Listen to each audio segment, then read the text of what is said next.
Assalamualaikum warahmatullahi wabarakatuh.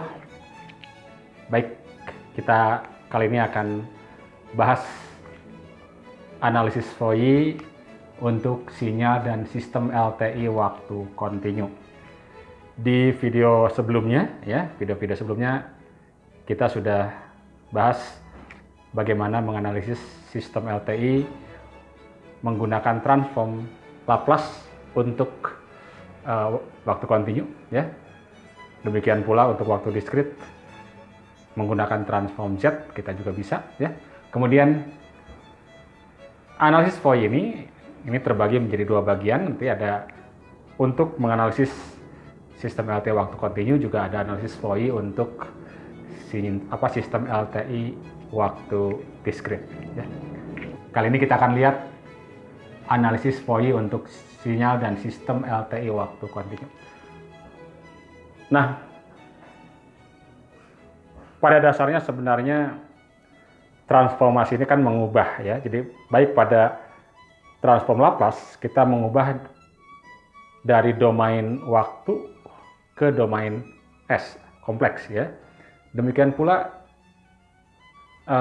transform Z juga mengubah dari domain waktu atau dari kawasan waktu ke kawasan Z kompleks, ya. Tapi untuk yang satu untuk sinyal waktu kontinu, yang satu untuk sinyal waktu diskrit. Ya. Di sini pun sebetulnya ya serupa saja, ya. Jadi sinyal waktu untuk transform FOI ini mengubah kawasan waktu menjadi kawasan frekuensi, ya. Nah, sebelum masuk ke sana, ya, kita akan lihat bagaimana respon sistem LTI pada sinyal eksponensial kompleks. Ya. Kita ingat bahwa output sistem LTI, ya,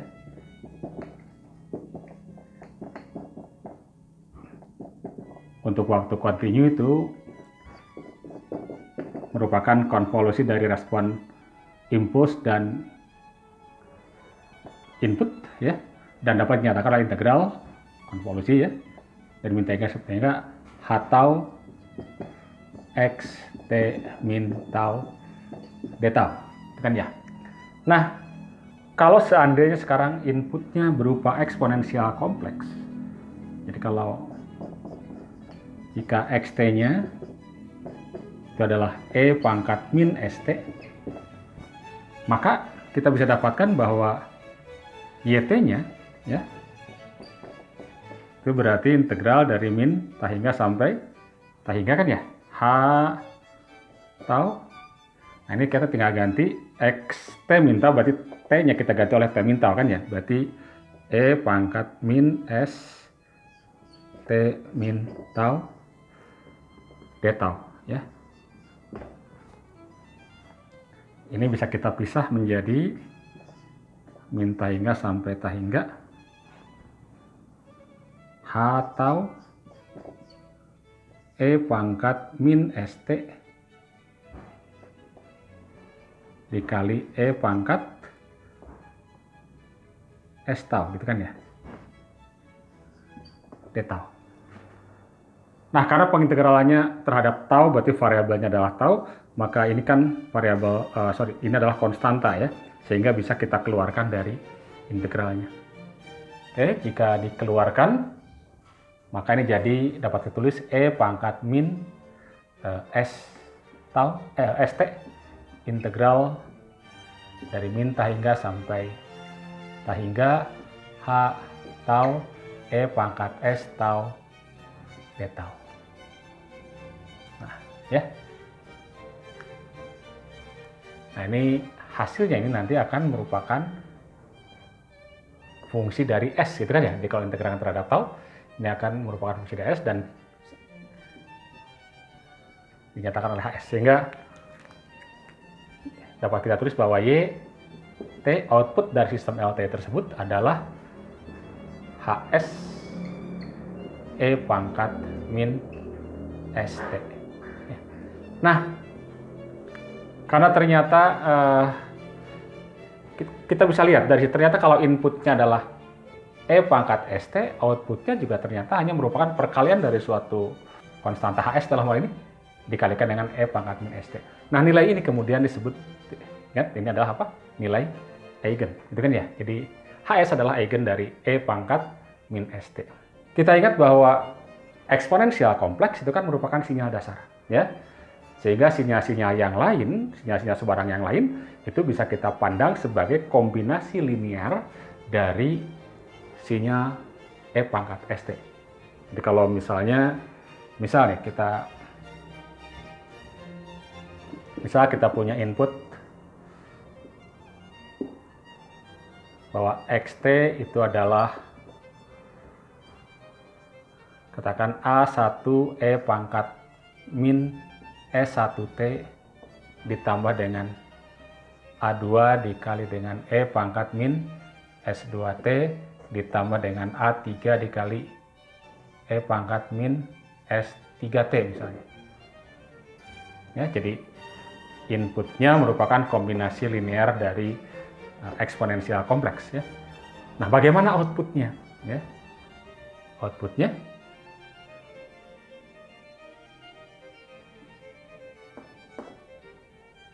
YT-nya bagaimana gitu ya. Nah, kalau kita masukkan ini ya ke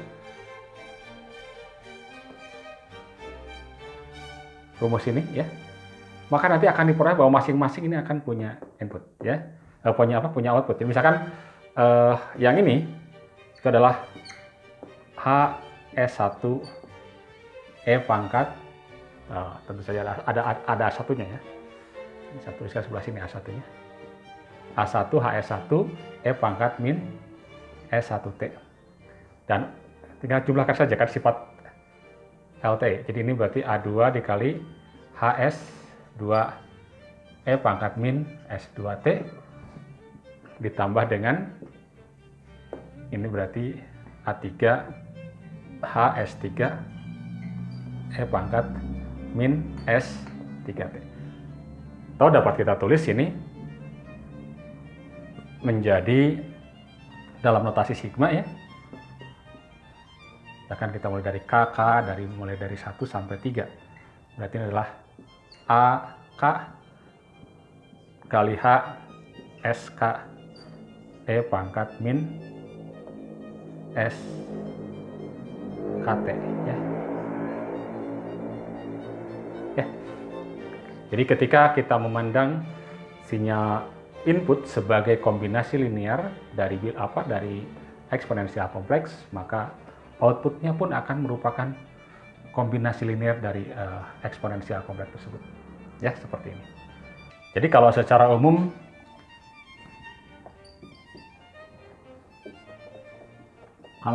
kita punya input xt, jadi kita perumum kan dari dimana k-nya dari min tahingga sampai tahingga, ak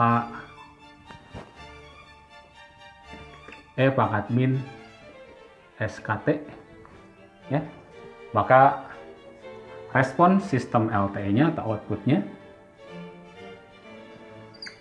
YT-nya akan k-nya dari min tahingga sampai tahingga, AK H SK E pangkat min SKT ya. Jadi sekali lagi bahwa ketika kita bisa menyatakan sebuah sinyal sebarang sebagai kombinasi linear dari eksponensial kompleks, maka outputnya pun akan merupakan kombinasi linear dari eksponensial kompleks ya, yang serupa ya. Perbedaannya ada dikalikan dengan apa? Nilai eigennya. Nah, persoalannya sekarang adalah bagaimana kita bisa menyatakan sinyal sebarang sebagai kombinasi linear dari eksponensial kompleks. Nah, disinilah Dirac Fourier nanti dan transform Fourier berperan. Ya, jadi kita akan lihat sekarang Dirac Fourier, ya. Kita lihat bahwa kalau SK dari persamaan ini, misalnya SK JK omega 0, ya, JK omega 0, di mana omega 0 adalah frekuensi dasar, maka kita bisa nyatakan bahwa XT sinyal sebarang, ya,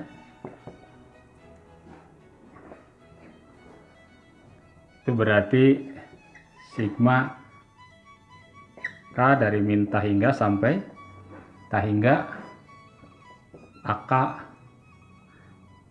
E pangkat min C K omega 0.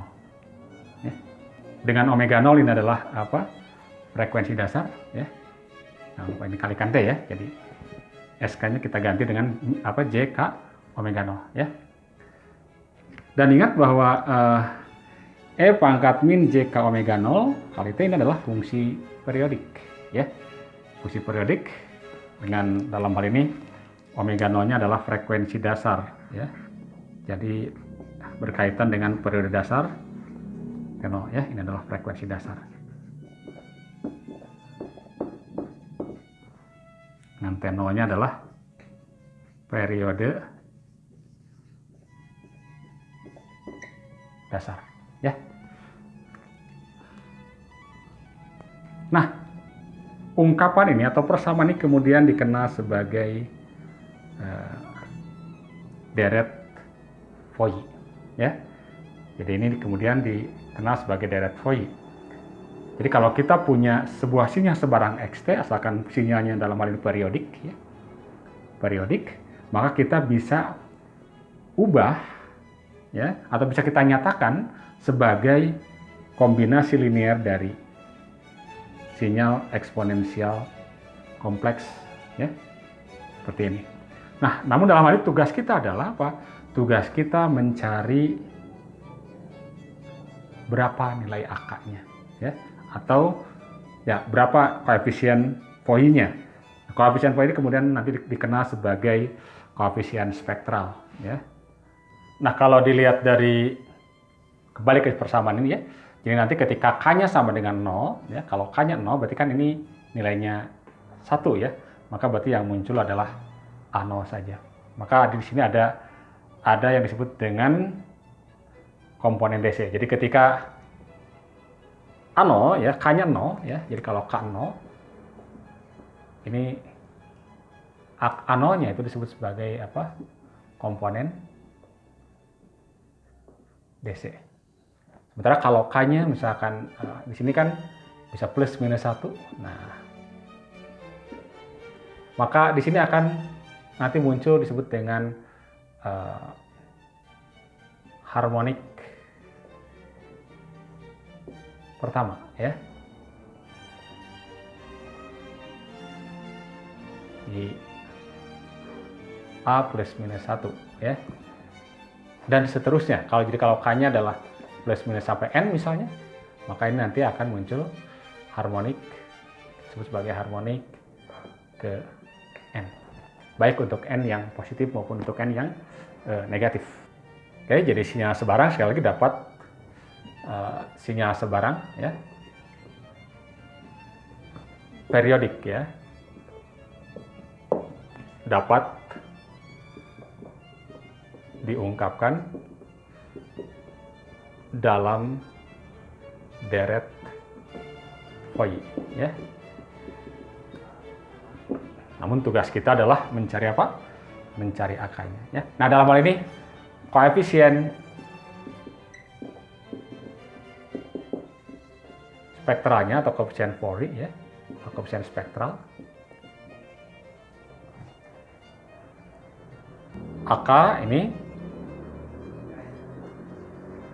seperti T0 integral dari min T0/2 sampai T0/2 dari xt E pangkat C K omega 0 T dt, ya. Sorry, ini ada minusnya, ya, minus. Oke, jadi AK-nya dicari dengan rumus ini.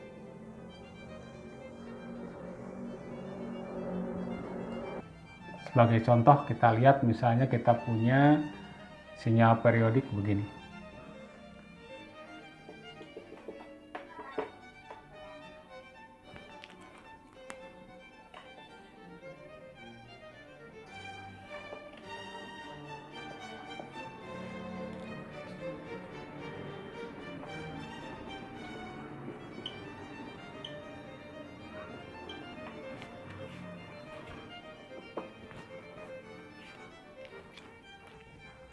Oke, misalnya kita punya sinyal sinyal kotak periodik seperti ini dengan periode adalah T0 ya. Kemudian amplitudenya adalah A. Kita misalkan ingin nyatakan ini bagaimana kita mengekspresikan sinyal ini ke dalam deret Fourier ya. Maka tugas kita adalah mencari dulu koefisien spektralnya atau koefisien Fourier-nya ya. Pertama kita dapatkan dulu A0 ya. A0-nya adalah seperti T0 integral dari min T0 per 2 sampai T0 per 2. Ingat kalau K-nya 0 berarti kan 1 kan ya. Ini adalah 1. Berarti tinggal XT dt. XT-nya apa? XT-nya adalah A ya. Oke. A atau satu saja dulu ya. Ini XT dt. Berarti seperti 0 integral. Nah, ternyata yang di dalam dari min T0 per 2 sampai T0 per 2 yang ada nilainya dari XT adalah hanya dari apa? 0 sampai T0 per 2. Ya, ini nilainya apa? A. Berarti dapat satu sini sama aja dengan dari 0 sampai T0 per 2 nilainya adalah A dt. Sehingga kita akan dapatkan ini sama saja dengan seperti 0 karena A konstanta kan ya, hanya konstanta tinggal berarti T aja ya, atau A kali T ini, A kali T. T-nya adalah batasnya dari 0 sampai T0 per 2. Sehingga integral ini hasilnya masukkan T0 per 2 sini, gantikan ke T kan ya. Berarti T0 per 2 dibagi dengan T0 tinggal A per 2. Kalau masukkan 0 kan pasti 0 ya, dikurangi 0. Oke.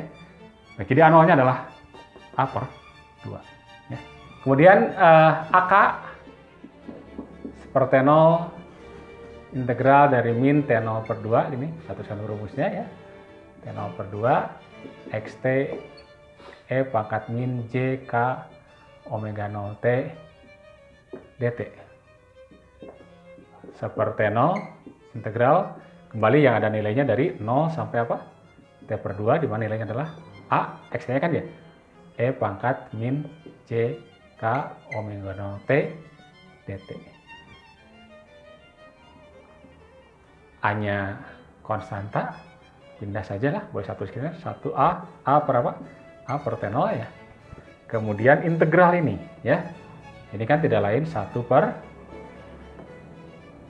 negatif ya, min J K omega 0 E pangkat min J K omega 0 T dengan batas dari 0 sampai T0 per 2 ya.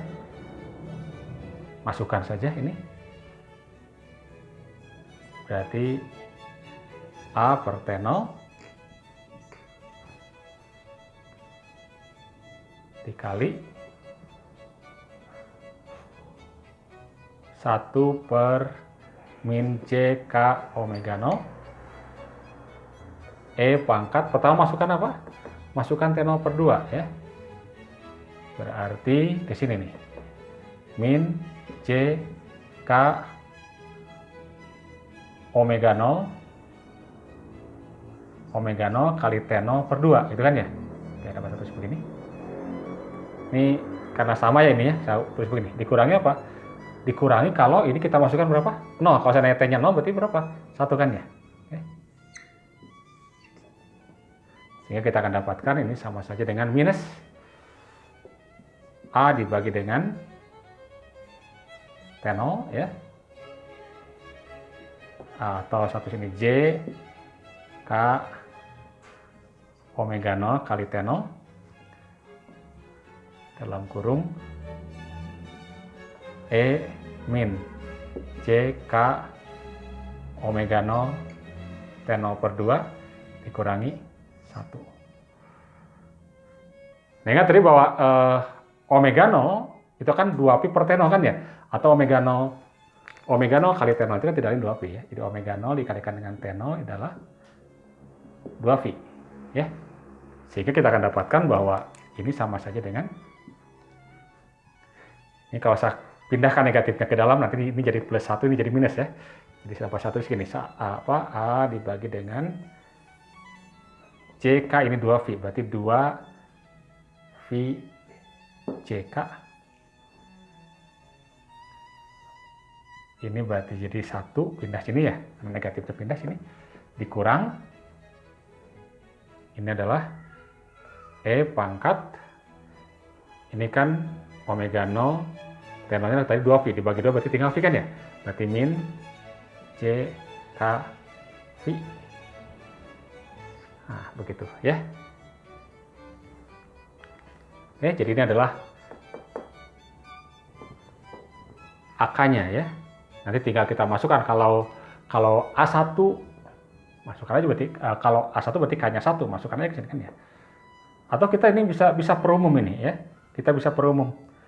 Ingat bahwa E pangkat min J P itu kan hasilnya adalah apa? Min 1 ya, dari formula Euler ya.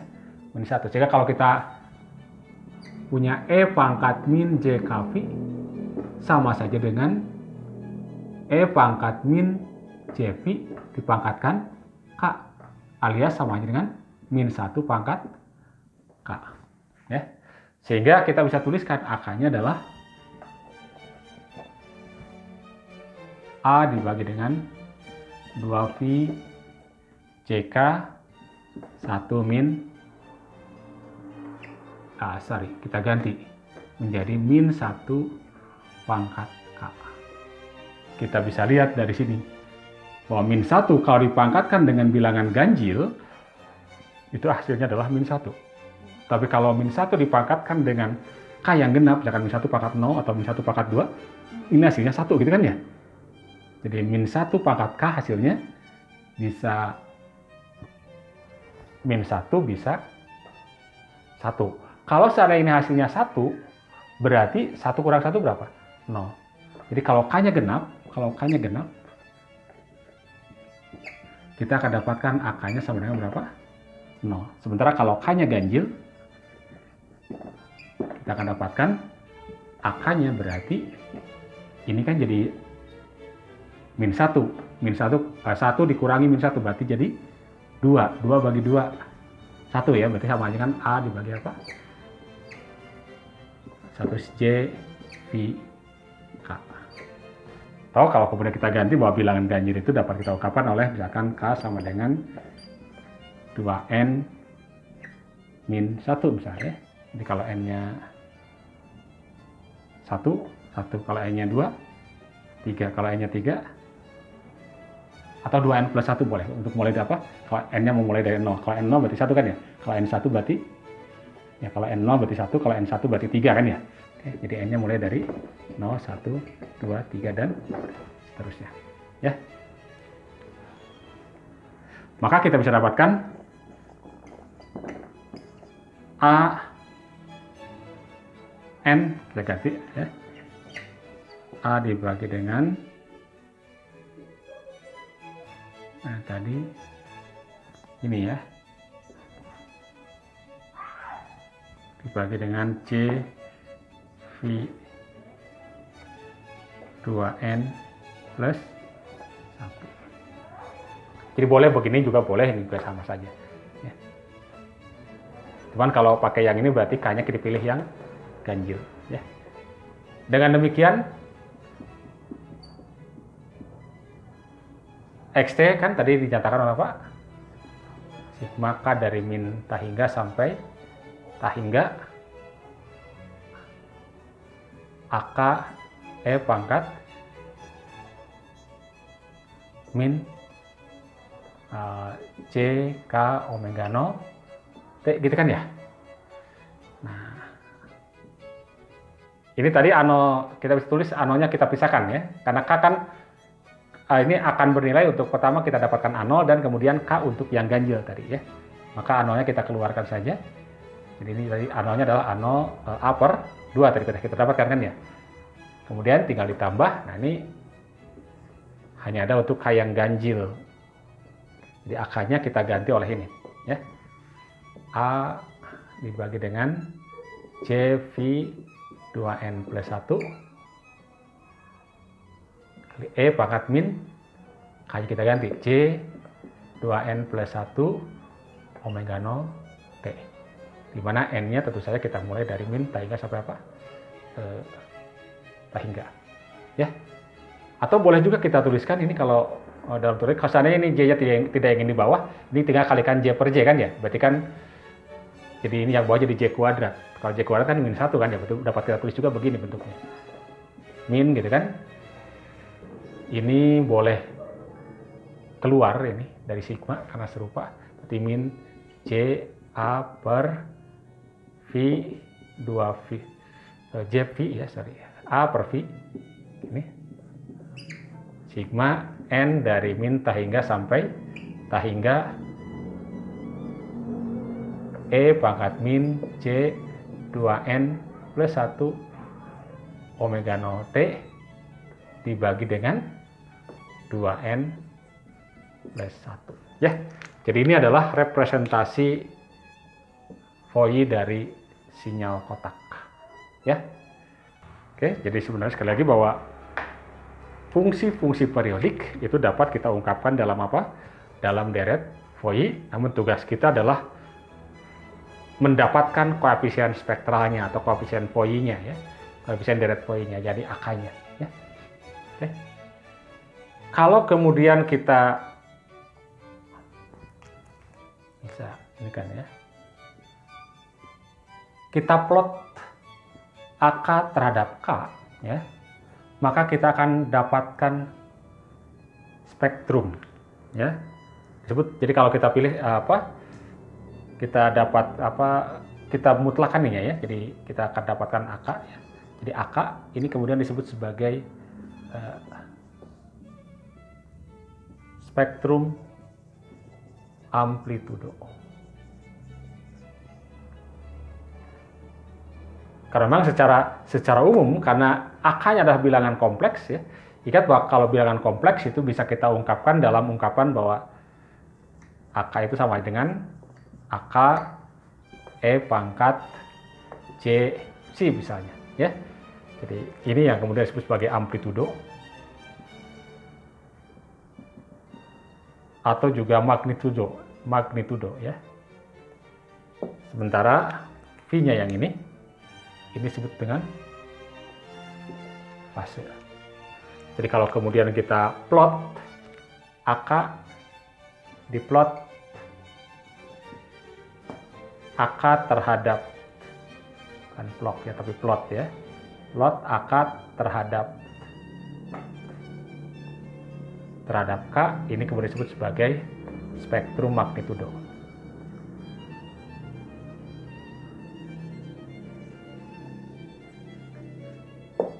Sementara kalau kita plot VK, ya sorry ini ada VK, terhadap K, itu disebut sebagai spektrum frekuensi, ya, atau spektrum fase, ya, spektrum fase, ya. Nah, karena K-nya diskrit atau frekuensinya adalah diskrit, maka nanti plot ini juga akan merupakan plot yang diskrit, ya. Jadi spektrum amplitudo atau spektrum magnitudo ya dari koefisien spektra ini nanti akan berupa spektrum yang diskrit. Nah, coba kalau kita gambarkan sekarang bagaimana spektrum ini ya. Tadi sudah kita dapatkan bahwa A0-nya adalah A per 2 kan ya. Kemudian AK-nya untuk K yang ganjil adalah A dibagi dengan J V K, gitu kan ya. Tapi catatan K adalah ganjil ya, plus minus bilangan ganjil. Maka kalau kita plot besarnya ya, besarnya tentu saja untuk yang ini besarnya adalah apa? A dibagi dengan VK, gitu kan ya besarnya. Sebenarnya untuk ini udah otomatis besarnya akan sama dengan A0 per 2. Jadi kalau kita plot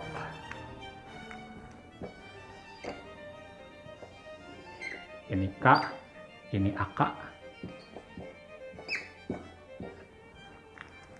Pertama kita akan dapatkan A0. A0 itu tingginya A per 2. Misalkan sini adalah tingginya A per 2 nih. Ini adalah untuk tinggi upper 2. Maka untuk K sama dengan 1 atau min 1 ada tingginya, ya. Kalau K-nya, karena untuk K ganjil ya, berarti adalah apa? A dibagi dengan V kan ya? A dibagi V. Jadi nanti akan muncul A per V. V itu kira-kira 3 lah. 3,14 berarti kira-kira sepertiganya. Mungkin di sini nih ya. Ini adalah A per V. Maka ini tingginya. Kemudian kalau 2 atau min 2 itu kan 0 ya. Ada lagi kalau apa? 3 atau min 3. Kalau 3 ya berarti ini K-nya masukkan 3 kan ya. Berarti A per Pi per 3. Ini Pi per 3 di sini nih. Ini ini A per apa? Per V. Sepertiganya lagi dari A per V. Sepertiga ini bagi 3. Kira-kira di sini tingginya. Yang 3, yang ini ya. Sepertiganya dari tinggi ini nih.